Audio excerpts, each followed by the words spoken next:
Hi guys, আমি আছি এখন সুজিতদার ক্যাফেতে। আমার একটা বন্ধুর পায়ে চোট লেগেছে। ওর এখন বেড রেস্ট দরকার, কিন্তু ও ঘুরে বেড়াচ্ছে। ডাক্তার ওকে বেড রেস্টে থাকতে বলেছে। তাই ওকে গেছিলাম হালকা করে দেখতে, কিন্তু গাইস, গিয়ে যেটা আমি করলাম। ভয়েস দিচ্ছি কারণ তোমাদের ব্লগার আজকে আমাকে দেখতে এসে আমাকে শুধু ট্রোল করেই যাচ্ছে। আরে এরকমভাবে বলো না। তারপর ভাবলাম খালি ওকে দেখতে যাব, ওর ঘাটটা ভেঙে একটু গিলেও নিই।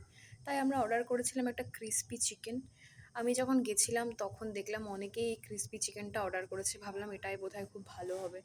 তাই আমি বললাম একটুখানি এসছি যখন, তোকে দেখতে একটু ক্রিসপি চিকেনই অর্ডার কর। গাইস, ওয়েটার দেখতে পাচ্ছ? ম্যাটার নেই আমার কাছে।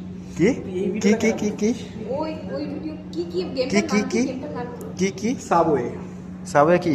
জানি না ভাই, আমি গেম কিনে জানি না। তা আমাদের খাবারটা কোথায়, আবার হবে না। Mister waiter?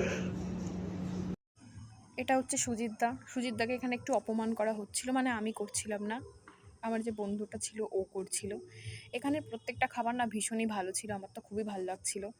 আর আমরা যখন গেছিলাম তখন অনেকেই এখানে অনেক কিছু অর্ডার করছিল, তো আমার কিন্তু বেশ ভালোই লেগেছে। সুজিতদার ক্যাফেতে আসলে তো আমরা আড্ডাই আর কি, প্রচুর গসিপ করে পিএনপিসি করে দেন বাড়িতে যাই, এখনও সেটাই করছিলাম। সুজিতদাও আমাদের সাথে জয়েন করে একদম ফ্র্যাঙ্কলি। ওয়াল পেন্টিংগুলো এত ভাল লাগছিল, আমি তো ঘ্যান ঘ্যান ঘ্যান ঘ্যান করে গেছি, ভাই কটা ছবি তুলে দে ছবি তুলে দে, হাতে পায়ে ধরে আমাকে কটা ছবি তুলে দিল অনেক কষ্ট করে। এখনও সেই ফটোগুলো আমাকে দেয়নি। তারপরে চলে আসলাম স্টেশনে, বাড়ি ফিরতে হবে, আর বেশিক্ষণ থাকা যাবে না, আর এখন তো অল্প অল্প ঠান্ডাও পড়ছে। আর এই ঠ্যাং ভাঙাটাকেও আমি সঙ্গে করে নিয়ে এসেছি যে আমাকে ট্রেনে তুলে দিবি, তারপরে তুই যাবি, কারণ তুই একটা পুরুষ মানুষ, তোর উচিত তোর সঙ্গে যে মহিলাটি থাকবে তাকে সেফলি ট্রেনে তুলে দেওয়া। তো ও আমাকে ট্রেনে তুলে দিল, আর আজকের মতো আমি টাটা করে চলে আসলাম।